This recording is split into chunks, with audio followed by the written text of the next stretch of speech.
ನರೇಂದ್ರ ಗ್ರಾಮದಲ್ಲಿ ಮೊನ್ನೆ ಶಾಂತ ರೀತಿಯಿಂದ ಗಣಪತಿ ವಿಸರ್ಜನೆ ಕಾರ್ಯಕ್ರಮ ಮಾಡುವಂತಹ ಸಂದರ್ಭದಲ್ಲಿ ಪೊಲೀಸ್ ಅಧಿಕಾರಿಗಳು ಅಮಾನುಷವಾಗಿ ಅಲ್ಲಿ ಗಣಪತಿ ಮಂಡಳಿಯ ಹಿಂದೂ ಕಾರ್ಯಕರ್ತರ ಮೇಲೆ ಲಾಠಿ ಚಾರ್ಜ್ ಮಾಡಿದ್ದಾರೆ. ಮಾಡ್ಬೇಕಾದ್ರೆ ಅವ್ರು ಕಾರಣ ಹೇಳಿದ್ದೇನಪ್ಪ ಅಂದ್ರೆ ಅಲ್ಲಿ ಪೊಲೀಸರ ಮೇಲೆ ಹಲ್ಲೆ ಆಗುವಂಥ ಒಂದು ಸನ್ನಿವೇಶ ನಿರ್ಮಾಣ ಆಗಿತ್ತು ಅಂತ ಹೇಳಿ ಅವ್ರ ಮೇಲೆ ಲಾಠಿ ಚಾರ್ಜ್ ಮಾಡ್ಯಾರ. ನಾವು ಮೂಲಭೂತವಾಗಿ ಕೇಳೋ ಪ್ರಶ್ನೆ ಅಂದರೆ ಲಾಠಿ ಚಾರ್ಜನ್ನು ಆದೇಶ ಮಾಡ್ಬೇಕಂದ್ರೆ ಐದರ್ ಅಡಿಷ್ನಲ್ SP, DYSP ಅವ್ರ SP ಲೆವೆಲ್ನ ಅಧಿಕಾರಿಗಳು ಆರ್ಡರ್ ಮಾಡಬೇಕು. ಅಲ್ಲಿ ಯಾರೋ ಅವರು ಇರಲಿಲ್ಲ, ಆ ಥರದ ವಾತಾವರಣ ನಿರ್ಮಾಣ ಆಗಿರಲಿಲ್ಲ. ಅಲ್ಲೊಬ್ಬ ಯಾವನೊಬ್ಬ ಮತಾಂಧ ಪೊಲೀಸ್ ಆಫೀಸರ್, ಪೊಲೀಸ್ PC ಇವರಿಗೆ ಈ ರೀತಿ ಫೀಡ್ಬ್ಯಾಕ್ ಕೊಟ್ಟು ಅಲ್ಲಿರುವಂತಹ ಕಾರ್ಯಕರ್ತರ ಮೇಲೆ ದಬ್ಬಾಳಿಕೆ ಮಾಡಿ ಅವ್ರಿಗೆ ಲಾಠಿ ಚಾರ್ಜ್ ಮಾಡಿದ್ದನ್ನು ನೋಡಿದರೆ ಪೂರ್ವಾಗ್ರಹ ಪೀಡಿತರಾಗಿ ಈ ಲಾಠಿ ಚಾರ್ಜ್ ಮಾಡ್ಯಾರಂತ ನಮಗೆಲ್ಲ ಭಾಳ ಸ್ಪಷ್ಟವಾಗಿ ಗೊತ್ತಾಗ್ತದೆ. ಅದಕ್ಕಾಗಿ ಎಲ್ಲರೂ ಕೂಡ ಆಗ್ರಹ ಮಾಡ್ತಾ ಇದ್ದೀವಿ.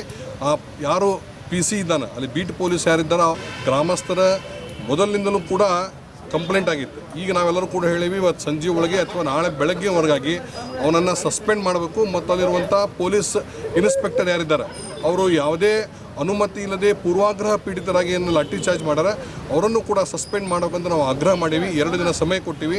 ಅವ್ರೇನಾದರೂ ಕ್ರಮ ತೆಗೆದುಕೊಳ್ಳದಿದ್ರೆ ಮುಂದಿನ ಹೋರಾಟವನ್ನು ನಾವು ನಿರ್ಣಯ ಮಾಡ್ತೀವಿ. ಜನಸಾಮಾನ್ಯರ ಜೀವನ ಸರಳವಾಗಿ ನಡೀಬೇಕು, ಯಾರಿಗೂ ಸಹಿತ ತೊಂದರೆ ಆಗಬಾರ್ದು. ಮತ್ತು ನೀವು ಆಗಾಗಲೇ ಒಂದು ಭರವಸೆಯನ್ನು ಕೊಟ್ಟಿದ್ದೀರಿ ನಮಗೆ, ಇಮಿಡಿಯೇಟ್ ಆ PC ಸಸ್ಪೆಂಡ್ ಮಾಡಿಸುವಂಥದ್ದು ನಾವು ಮಾಡ್ತೇವೆ ಅಂತೇಳಿ. ಅದನ್ನು ನಾವು ಒಪ್ಕೊಂಡೆ ಜೈತಿರ್ತವ್ರೆ ಈ ಮನವಿ ಕೊಟ್ಟು ಹೋಗೋನು 2 ದಿನ ಟೈಮ್ ಕೊಡೋನು. 2 ದಿನ ಟೈಮ್ ಕೊಡೋನು. ಆಗಲಿಲ್ಲ ಅಂದ್ರೆ ಸೀದಾ ಬಂದು ಮತ್ತೆ ನಾವು ಇಲ್ಲೇ 1000 ಮಂದಿ ಕರ್ಕೊಂಡ್ಬಂದು ಕುಂದ್ರು. ಕರೆಕ್ಟ್ ಏನಪ್ಪ ಇದೆ? ಹೆಂಗಪ್ಪ ನರೇಂದ್ರದವ್ರೆ ಜೈತಿರ್ತವ್ರೆ ಈ ನಾವು ನೀವು ಕೊಟ್ಟಂಥ ಭರವಸೆ ಮೇಲೆ, ಯಾಕಂದ್ರೆ ನೀವು ಅಧಿಕಾರಿಗಳು ನಮ್ಮ ಸರ್ಕಾರದಾಗೂ ನೀವು ಇಲ್ಲಿ ಮಾಡೀರಿ, ನೀವು ಯಾವಾಗೂ ನಮ್ಮ ಮಂದಿ ತೊಂದರೆ ಕೊಟ್ಟಿಲ್ಲ. ಅದು ನೀವು ಮಾಡ್ತೀರ ಅನ್ನೋ ಭರವಸೆಯಿಂದ ಹೊಂಟೇವೆ ನಾವು.